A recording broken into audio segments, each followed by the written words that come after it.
Okay, let's go ahead and start this focus group number 2. Again, dealing with the community center function of the library and those kind of aspects. Got a number of suggestions here of possible additions, associations, partnerships that might occur. I thought I would take advantage of, got a professor of sociology here, so I'm going to ask him the question about will libraries go away?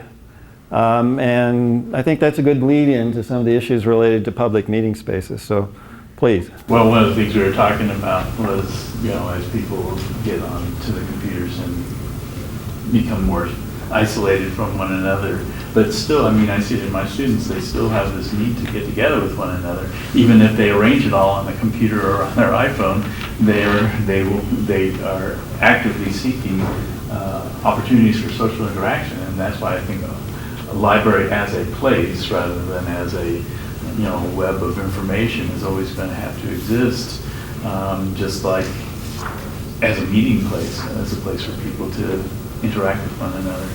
And in fact, I think that the more people are isolated in terms of their day-to-day activities, their jobs, their educational experience, to working at home on their own computer, the more there is a need for or a feeling for social interaction, and I don't think that's going to go away.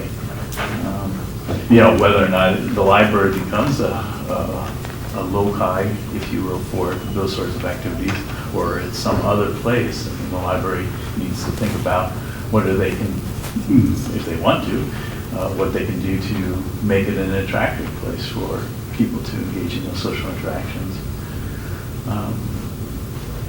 Think about just the variety of kinds of programming that are offered here for all age groups, some of which are extremely popular. You go to the story hours or whatever, and the kids are all over it. Or you come to some of the cheap date night movies, and sometimes they turn away people at the door because they don't have enough room. And so I think, as a sort of a lead into what you're talking about, I think what you're going to talk about is, are there ways of designing this space to facilitate the way people do want to get together and interact so that libraries don't become irrelevant? Mm-hmm.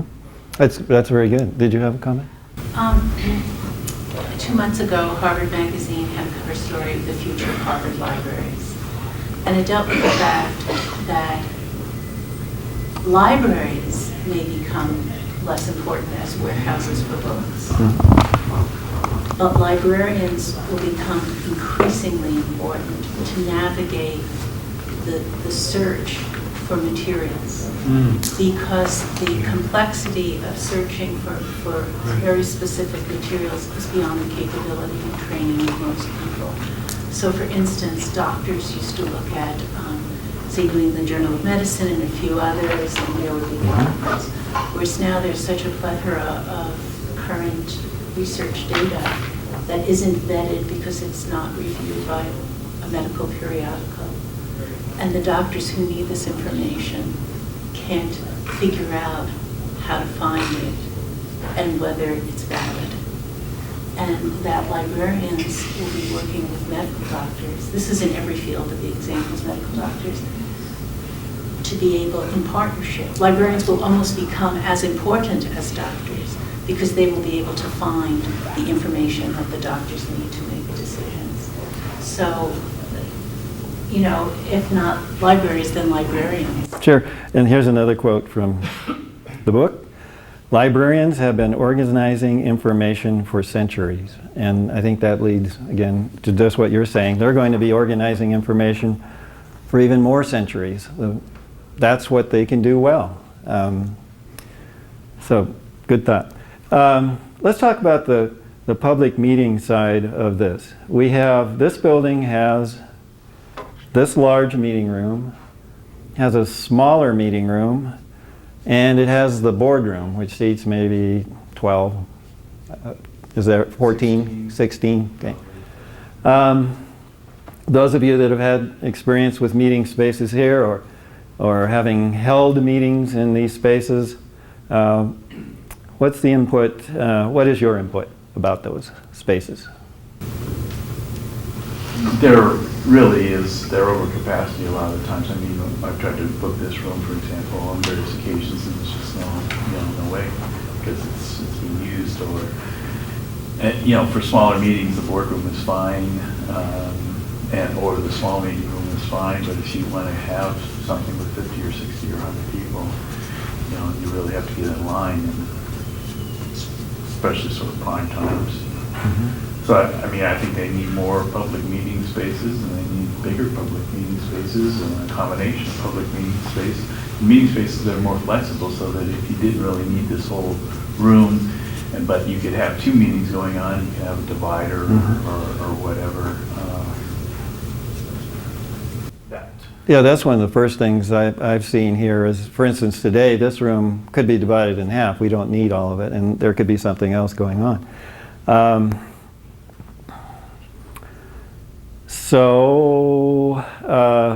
Gosh, was there another comment over here? I lost my, oh, sure. I much prefer meeting rooms or any rooms that have natural lighting. Mm-hmm. Natural light? You bet. Sure. I was just going to say, sort of by analogy with what the Mansfield Library has for small meeting areas too, I think we lack that kind of thing here. And our Ithaca Public Library had, and they had natural light too, had multiple meeting rooms that had kind of glass fronts, so that what was going on in there was pretty public. But book groups could meet there, things like that. So Smaller rooms. Smaller groups, sort of the 8 to 10 maybe, yeah. That's basically what I was thinking about. I was thinking about that library. Groups that I'd be involved with would come to use those spaces because they were available, and the fact that they were glass fronted actually was an asset. You could find your group, you could see what's in use and what's going on. Maybe be interested in what they're doing and try to find out what the group's about. Right. And I guess I would, even in that one where they had several of these meeting rooms, beginning to sound like the Web Alley again, they became, at times, availability was a premium even among them. What would help, I would think, in my mind, is having ones of actually some different sizes. I would have meetings with groups of 4 or 5, and I would have meetings with 10 to 20, and those actually require different rooms. Okay. Any other comments? One of the things that's been discussed is the idea of an auditorium. And if you look at cheap day night or movie night or whatever they have in this room, I think they limit the number of folks in here, and they fill it up to 100 roughly. And chances are they could get, there's probably folks that are obviously turned away. So one of the ideas is that, a couple of reasons. One of them is to have the availability of an auditorium type of setting that might accommodate 200 something folks. Is a thought they've had. And they see the need for it here because of things like the movie night or lectures or classes or who knows. But the other aspect that the library would meet in providing the spaces they provide and the auditorium is they provide free spaces for meetings for the most part, right? Free. It's big. For some groups, and obviously many groups, that's an issue. Because there's a 330-seat auditorium right over the Children's Theater, but it's not free. There's an 1,100-seat auditorium at the Wilma, but it's not free. So that's one of the characteristics of a community function, community center function of the library, and most of them do. I've looked online at a number of libraries. For the most part, they provide free meeting space. and freeze in big letters. But any thoughts about an auditorium here that might seat 200? Yes? Yeah? What do you see? Sure, go ahead. Well, mainly besides the seating, when you get even 20 or 30 people in a movie, you get behind the front row, it's hard to see. Mm-hmm. And so, Equal access to the visual information, you bet. Especially when there's subtitles. Mm-hmm. yes. Could you justify that if it were only used, say, 10 hours a week? Well, no, it would have to, well, hopefully we could, but, the thing I think that we'd have to do to make that feasible would be that we'd have to get buy-in from the government, City Hall, county government, that if their presentations they're making, public presentations that need to seat 200 people, they would use it. Or if council decides to meet in a space where they can get 200 people instead of less than 100, maybe that's the case. Or if we could get the county commissioners to use it for their meetings. If we can get partnerships or partner uses, I guess, where we could get 10 hours a day of use during the week. That'd be terrific. Then we could sell it, yeah. And one of the ideas that I see that would be a good use for an auditorium is to make it into a planetarium or a part-time planetarium. And that way you could fill it up very often. Sure. Yeah.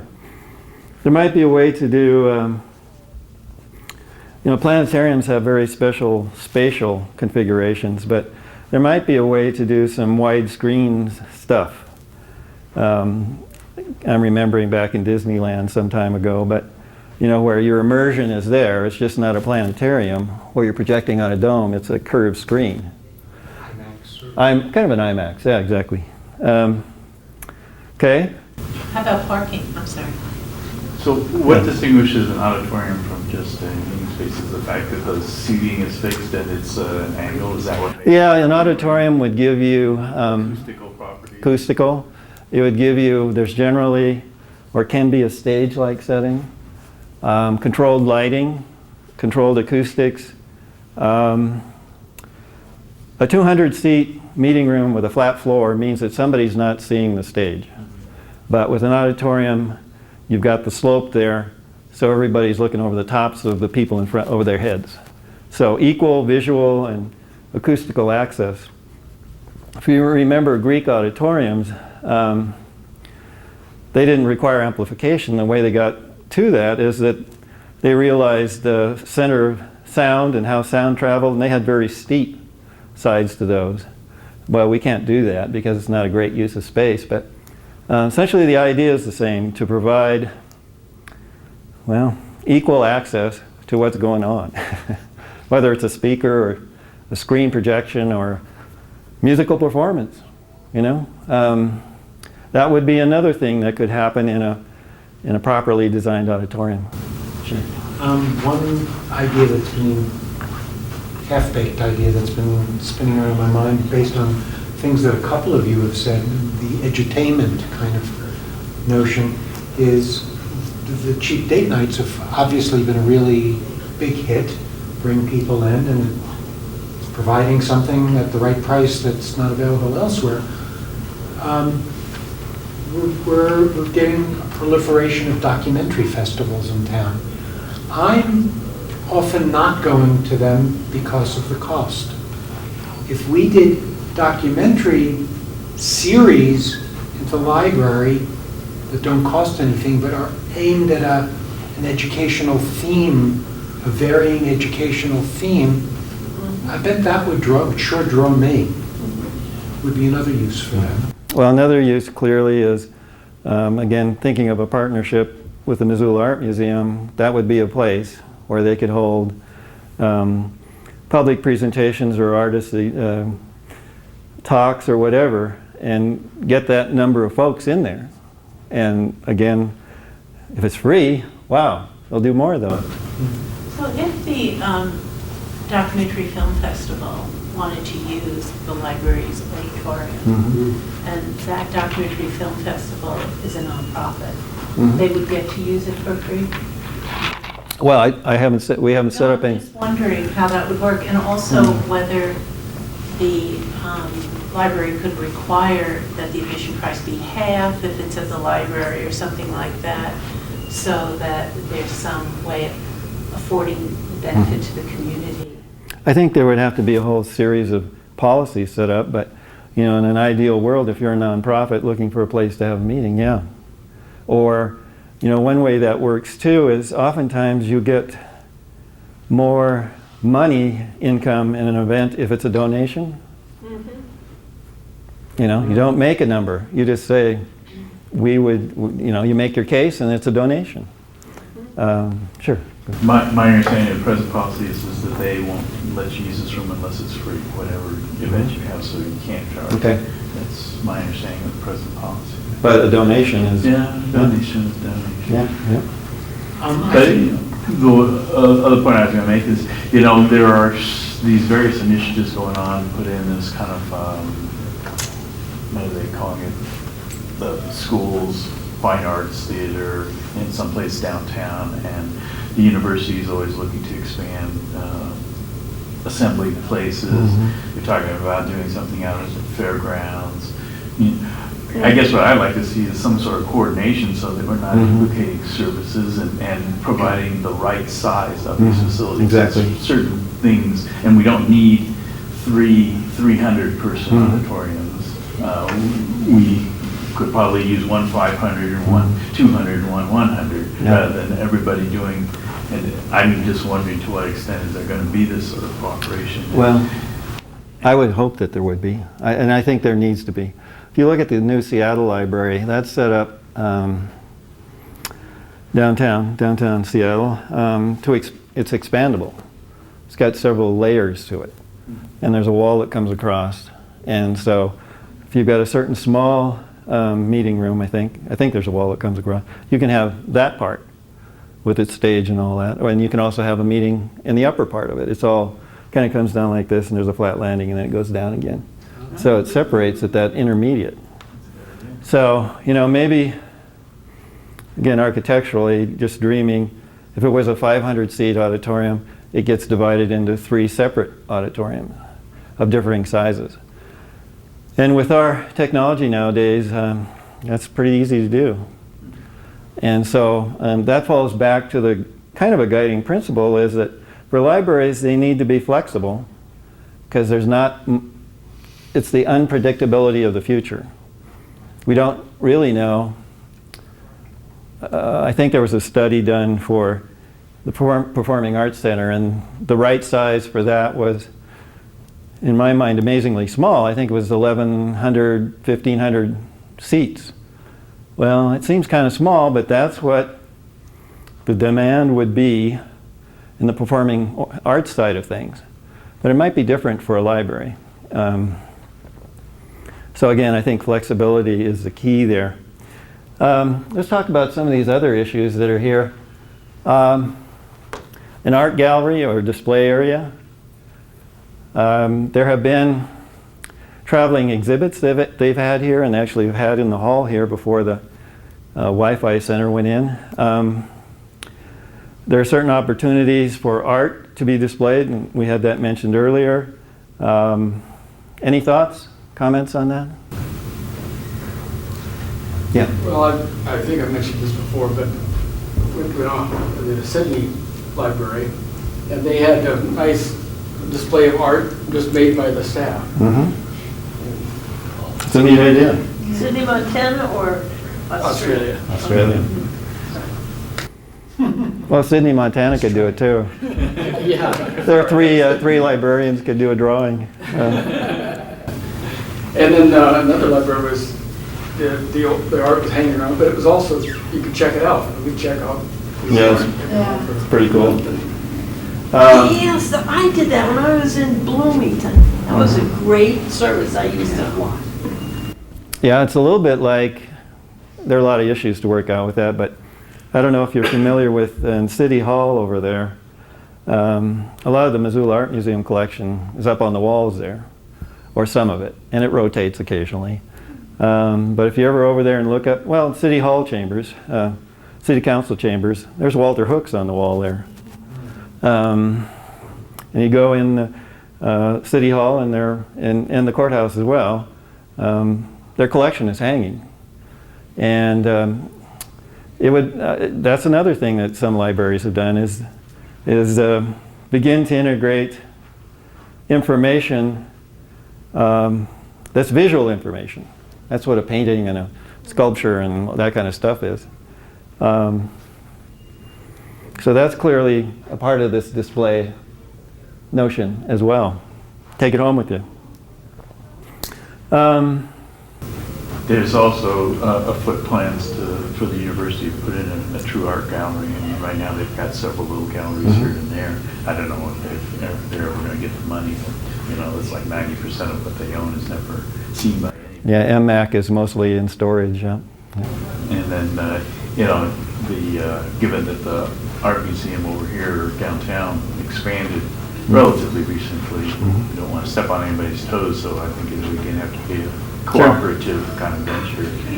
Well, in those circumstances, it would be really interesting because just thinking out loud, the Missoula Art Museum and MAC at the university, having the ability to put that art out where people can see it is really cool. And also, what's good about that idea, using the library for that, is that the library is usually accessible more hours than some of those other areas are. Like, I never get to the art museum. I always forget, or I seem to be off on Mondays. But I can come to the library and see that stuff. That's a great idea. Have any of you had any experience with that here at this library? Any? Well, I must say I do miss the kind of call them documentary displays that have traveled here from other places like the Smithsonian. I miss that, and it would be great to have that again. It seems that all those, whether it's music or art or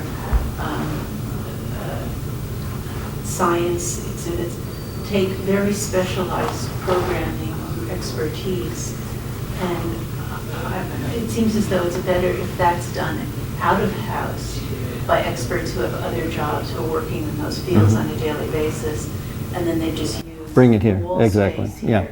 Yep. I think you're right about that. I think the way it would work best is that the library/community center provides the space, but you're bringing in prepackaged or organized. Well, like music performances, someone would have to make those choices and find those artists, and we would just be the venue. What's the thought, skipping over here to music performances? Again, I didn't see it when I was there, but the Minneapolis Library has a piano room. You can sign up and go ahead and play the piano, and there's a picture on the web of the security officer sitting there playing the piano in his uniform. Somebody else was mentioning about a library where the grand piano was out in this public area, and people, Dennis, were you talking about that, where you can sit down and people just play it? It wasn't a library, but... Could be. Yeah. In New York City, they recently put pianos all over New York City in public places, and anyone just walking down the street can stop and start playing the piano. It's wonderful. I just noticed the idea of the tool lending library there. That's a really good idea. They have one on the north side, but it's hard to access it because it's rarely open. I noticed again on the web that Berkeley Library has a tool lending library. Berkeley, California. Berkeley of them, yeah. And probably a seed library, and probably great bread shop, and well, all those kinds. But anyway, what do you think about that? I'd use it a lot. Would you? What kind of tools would you want to have in a tool library? Drills and garden tools and rug shampooers and fence post drivers. Okay. Okay. So gardening plus housekeeping, house maintenance. Power washing, Yeah. power wash inside of your house. Check out maids and check out handymen to go with it. No, I was only half being silly about that. But any other thoughts about that tool lending idea? Does add it would take a lot of space. Yeah. Takes You have to some have space. some sort of maintenance facility Yeah. there. You You have to have staffing Prepare for. people. Pardon? Repair. Yeah, you'd have to have people who'd be able to do that. So I think it adds kind of a big dimension to it. And It does unless it's self-contained. You know, if it was mud and we said, come in here, set up shop, if you let MUD Yeah. use it, Yeah. the facility to do Mhm. it, which it's leads, more accessible. yeah, which leads to another thought. Surprise Ron with this one, but you know, if MCAT was somehow associated with the library here, there was their space, and they could do all the things they do now, and include multimedia facilities where the people could come in and make their own presentations or own CDs or own that sort of thing. Some libraries have that function. They have a multimedia center where you can come in and do that. Maybe it's as simple as coming in and scanning a bunch of your pictures that your grandmother had and you make them into a CD or a presentation of some sort like that. Any thoughts on that? Again, the only way some of these ideas can work, tool lending library and others, is if the library provides the space and the organization operates out of it. So that the library doesn't have to staff up to make that happen. Another thought that's been discussed is spectrum, U of M science. The notion of having a space where, again, an outside organization could have that kind of space. It's an interesting notion that, you know, here we have the library itself, kind of a cultural, social aspect. If there is art display space, we've got the art. And if science is brought in, there's a wonderful kind of global aspect to what the library / community center could be. Again, we haven't, no one's, I don't think, approached people at the university about that, but Spectrum, I understand, may be looking for a home, so there's a possibility. So that would be a thing that you charge admission fee for, right? However that organization is set up, there would have to be, they'd have to pay the power and lights for the space they're in, yeah. And there'd probably be a lease arrangement, my guess, yeah.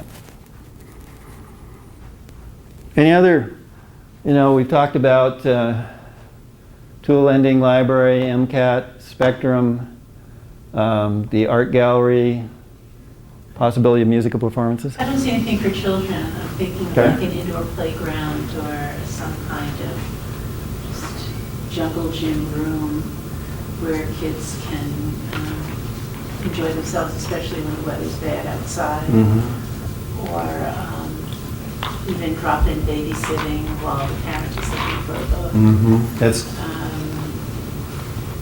Something like that. And then it could maybe interface with the story hour. mm-hmm. Sounds like we can create a holodeck and then the kids just sit there. No, that doesn't work. Kids don't aren't that easily fooled anymore. Also, but parking isn't mentioned, and I was thinking with the 200-seat auditorium, where are they going to park? Because my understanding is this new space would take up much of the existing parking lot. Right now,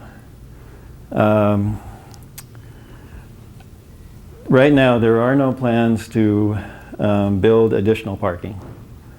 The reason for that is that the city is again supposed to build at the corner of Front Street and Patty, this is it here, a new parking structure for anywhere from 300 to 535 spaces. This study, this is from the Downtown Master Plan. they have calculated the need for 535 parking spaces in a garage at that location. Where Patty and what? Patty and Front Street. Is that where they pulled down that building? Well, it's across the street from that. It's in the, what used to be, it's right next to the trailhead in that vacant lot. Their projection at that time was made on the fact that Macy's was going to stay there, and this new parking garage needed to provide a certain amount of parking to support that. And of course, this study was all built around, you can't let Macy's go away because it's such an anchor. Well, Macy's has gone away. But anyway, so this parking garage could be anywhere from 300 spaces to 500, and this calls for 35. So that's an option, 1 block away, providing that kind of parking for those events. Remember too that the downtown master plan has this image in it, and the library's right here. This is across the street over here is the potential for a performing arts center and MMAC, the museum from the university. There'd be parking associated with that potentially. The new parking garage is right there. There's plans for a trolley that runs down, either down this way on Front Street and back on Main, or the opposite. So again, you're linking to the parking areas. And it puts the library right at the end of this wonderful mall that connects down towards the south, towards the river.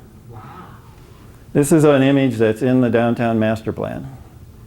So it makes the library part of an arts and culture district, which is really cool. Now, is it prohibitive to have parking underneath? I mean, not buried, but Okay. the floors used to be the library. It's certainly something to be looked at. Structured parking, according to Carl Walker Associates, who are parking consultants that do work all around the country, structured parking will cost between $15,000 and $20,000 a space. Now, you put that in the ground, that number goes from $25,000 to $30,000 per space. So you can see, when you really start thinking about where's the money, where's the library dollars going to go? Do you want to provide a parking space for $15,000 to $20,000, or do you want to have a library where there's a lot more books and let the city deal with the parking issue? Now, what they did, I went back and looked at the Seattle Library again. They have parking underground there, but it's, to me, size for the staff. And Seattle Central Library has all the staff for the county library there system. So there's a lot of need for staff parking. I noticed when I went back to the Minneapolis Library, they do have a parking garage. It's either below grade or somehow associated with their facility. So you can park there. But I suspect the way that happened in Minneapolis is that the Minneapolis Parking Authority Commission probably supported that. And to have it happen here on this site, we would need the Missoula Parking Commission to support that kind of structured parking in a big way. Because it's really tough to like get a library bond issue or even private grants. People don't want to buy a parking garage.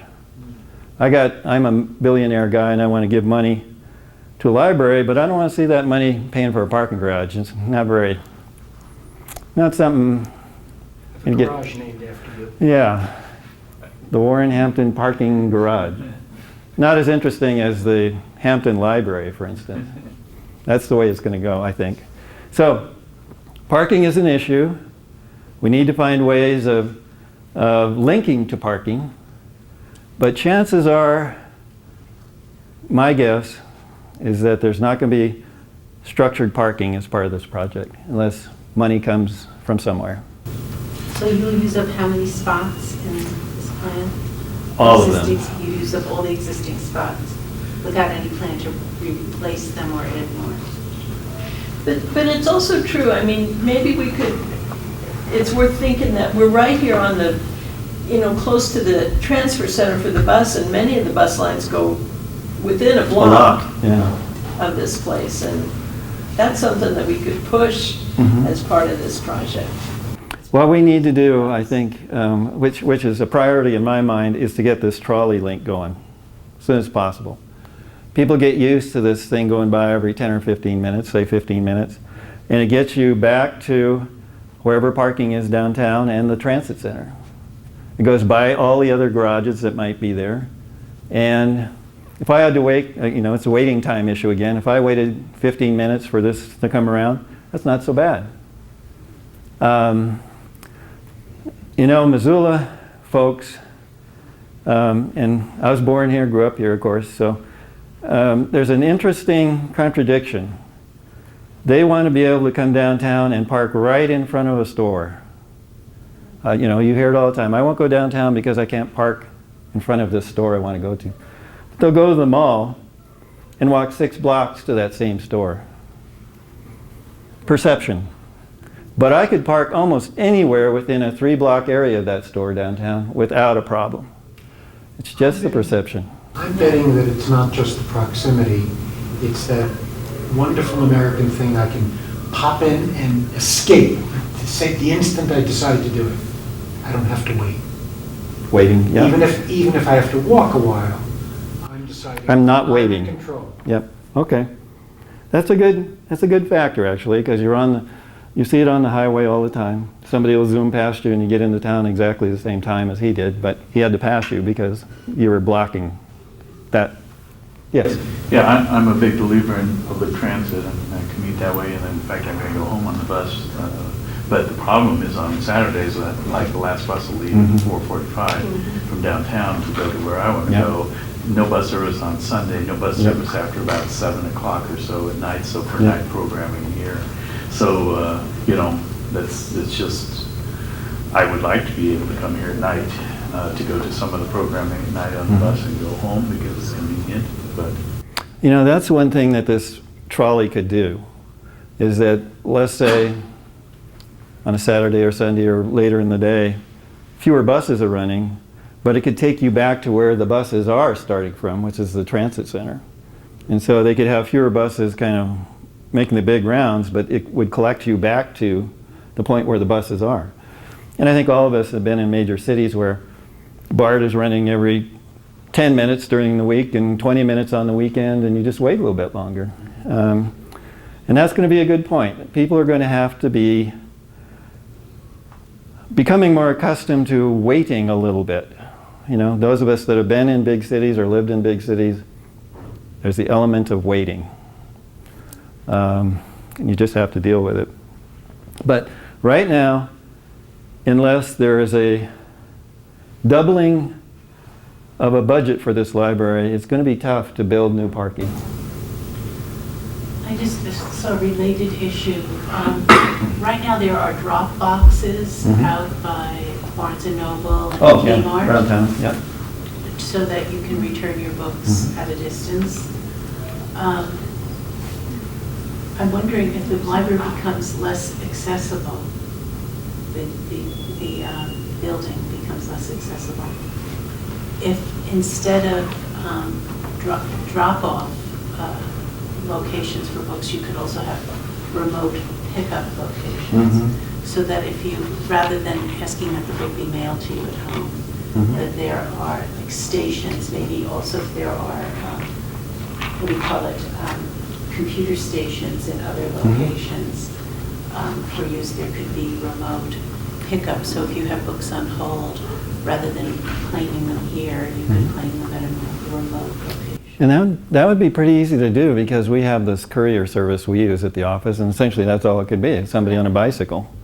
Very low cost, and it gets the book from here to point A, point B. Well, they're already going to those drop-off sites to pick up those books. It's just that those are large metal containers outdoors. And that's a neat idea. That could help lighten the demand for parking. So there's no longer, we think of the library, we think of branches. Mhm. So we have a branch in the Frenchtown Public School. And Big Sky. And Big Sky. And Sealy Lake. Right. Yeah. But maybe we can think of something that's not a branch, but just some kind of satellite location that has free internet use, a few terminals, and a shelf where you can pick up books that you put on hold, or you can return books. And right now, I don't know if you're aware of it, the library got a stimulus money through the state for this trailer that has computer stations in it and will be moving around town, in the county, I guess. So it's like a bookmobile. It's like a bookmobile without the books. It's got computers in it. Yeah, but they could put books in it. They can put some books in it. Computer mobile. A library mobile. So that's coming. And it's the same idea that the My idea. preference is, though, that the locations be stable Sure. and many Sure. throughout the county, Mhm. rather than one van with many in it. Sure. Moving around sporadically. But it's a related concept. You know, one of the issues that we've talked about in terms of the library, and if you take away the parking, the library has to become a destination. It's a place you want to go. And you'll get there whether you walk or ride your bike or drive your car and walk 4 blocks. But it's such a important destination. That's why you go to the mall and walk 6 blocks, because there's some reason it's a destination. So if the library becomes a destination, the fact that there's no immediate parking on this site, people will still come here. They'll want to find a way to get here. Another issue that's been talked about is the notion of showers. Yeah, what's that about? That is, yeah. Don't you want to take a shower while you're here? Yeah, it's like a Roman bath, you know, you come and you... With computer stations. With computer stations, yeah. People who bike. People who travel, who are biking around, oftentimes, I haven't done this, but are looking for a place to take a shower, clean up, and that sort of thing. You could also argue that it's like a truck stop, right? You know, travelers would come in and there'd probably be a fee associated with it, maybe not. Would have the ability to clean up and use a shower. And Okay, so out-of-town people. yeah, I would guess that would be the case, but it probably would be used by other folks. You know, for instance, if there was a shower here, shower facility that was nicely set up and secure, the staff could go out and exercise, ride bikes. They could ride in from where I live, which is 12 miles outside of town. Or others in downtown can go for a jog and have a place to shower. Exactly. Yeah, if I'm working for Oz Architects, which I am, and we don't have showers, I could come here. I could exercise and shower. That's a great idea. Well, the problem is the homeless, because the library already has a very big problem dealing with the homeless, sort of camping out in the library, living in the library. And I can imagine it extending Sure. services even more to the home. Not that I'm against the homeless, it's just someone would have to figure out how to deal with that as an issue. Yep. Because it becomes an attraction. I can't imagine it happening at the library. I can imagine it happening if we set up something like a hostel, which they used to have at one point. There used to be a hostel here. Yeah, on Orange Street. Oh, okay. Separate facility, not associated with the library. Yeah. But wouldn't the homeless people be eligible to use the shower same as anyone else? Yes, but that's what I'm saying. It could get to like a tipping point where it's almost only homeless using it, where that then other people don't feel comfortable using it because it's a. See, I was on the board of this library for many years, on the Foundation's library for this board, and we would get continuous requests to replace furniture, upholstered furniture, because homeless people would sort of live in the comfortable chairs, and if they were alcoholic, would wet their pants, then all of a sudden the entire piece of upholstered furniture would have to be replaced. Homeless people using the phones, homeless people taking baths in the sink in the bathrooms. It's a very big problem for the staff at the library, and they're compassionate. They want to provide a place, especially in cold weather. But when you have a lot of homeless people congregating in one place, then children are afraid to walk by them on the way to the children's section. And the librarians are really stressed about how to handle this because they care about the people. And often there isn't any other place to send them. But then it becomes uncomfortable for the regular library patrons. It's an issue. I just saw the showers as being an extension. No, that's clearly part of the bigger issue for the library. Exactly. Yes. Well, I came here because it said you were discussing public meeting places. Mm-hmm. Yep. And I noticed that, well, I know that a few years ago, maybe 5 years ago, there were more adult groups meeting here. And now I look at the calendar, the monthly calendar, and it's mostly all children or teens. I don't mind that at all. I think that's a really good thing, but what happened to the opportunities for adult meeting places? You know, I come here on Saturdays for an adult meeting, and that's the only one I know of in the whole library. The rest of them, I look at the calendar, and it's either storytelling for various ages, teen writing groups, teen drama groups, movies for whatever, and the adult component of it has gone. Okay. And I wish, because I remember I was in here with a group that used to meet quite regularly, and I miss that. One of the things that was brought up earlier is the notion of having greater number of these sort of 8 to 10 person meeting rooms. And Donna and Eric talked about it in Ithaca, New York. That's the kind of thing we need more of, that sort of meeting space. I think once that's provided, I would guess that there'd be an opportunity for those adult meetings, groupings to happen in more frequency. So I think what has happened, and the library itself, the staff would have to tell you, my guess is that a lot of those sort of adult meetings that have happened are probably, if you're thinking of reading groups and so on, those have kind of migrated to persons' homes or other places, be my guess.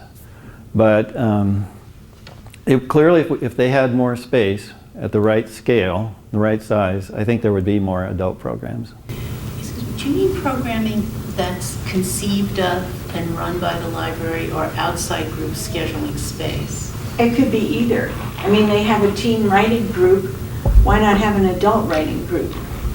They have a group for people, for children who are interested in, I don't know, films or something. Why not an adult group interested in films? It's a good point. Either. It's a good point. One of the things that we're doing as part of this feasibility study is we are creating a assessment of how space is used in this building, and dedicated to things like adult services, young adult, children. And what that's going to show us, I think, is just how the spaces are being used and allocated. But we're also going to do another one that shows projections about where those quantities want to be. And it might turn out that, I would suspect it's going to turn out that there's going to be more space allocated to adult stuff. Because one of the things that we've been told is public libraries like this one tend to need to be more addressed to the adult side and young adult side, I suppose, because the children, the young adults, can get a lot of those facilities in their schools. Their schools provide that. So it's the adult side that maybe needs to grow here in the future, and more space and more programs dedicated to that. Yeah. I've discovered in trying to schedule space that sometimes, unless it's scheduled so far in advance, we have our board meetings here, the Library Foundation board meetings, I schedule a whole year's worth of meetings at one time. If we changed a meeting date, and then, this is just for the boardroom, I did 2 weeks in advance, have to change the room for a different date. There was nothing available. Yeah, you're another month I out. thought, well, you know, we schedule so far in advance, it's okay, but how about groups who have a need that wasn't foreseen? There seems to be a need for equity in the scheduling, that certain groups who are organized don't get monopoly of the space, and that ones that have a more impromptu need, that there's some rooms held back for Sure. scheduling just a week in advance. Dedicated, disorganized group meetings. Yes, yeah. The drop-in group meetings, yeah. Well, that's a good point, and that's obviously two issues. One is having the space, and then the other one is properly managing the space. And also like a hierarchy of need. Some groups may be more deserving of the space than other groups. Other groups may have more options. Sure. And how do you discern that? Yeah. Yep, that's a very good question. Any closing remarks here on this focus group? And we'll break again for a theoretical 5 minutes, so it'll probably turn into 10. But any closing thoughts on this notion of meeting space or the community center function of the library? Yes. Well, my only thought, and I heard about this months ago, in Kalispell, there was a hate group that came into town, and somehow they were able to access a room from the Kalispell Public Library to show their hate movies. And I thought, well, one good thing about the Missoula Public Library having the whole calendar taken up, there's no opportunity. There's no opportunity for that because, you know, on one day there's, you know, kids in grade 3 and 4 meeting. Another day there's in group, you know, the high school group. So I thought that is one positive thing about it, about having every single space taken up. You can't, nobody can come in with a strange philosophy and say, this is a public place, we want to show our films in this room. It is a bigger, yeah, it's a bigger First Amendment right issue, and the libraries across this country deal with that, so, and this one too. Well, let's get back here about 25 after, and we'll move into the last focus group, dealing with book access and convenience facilities.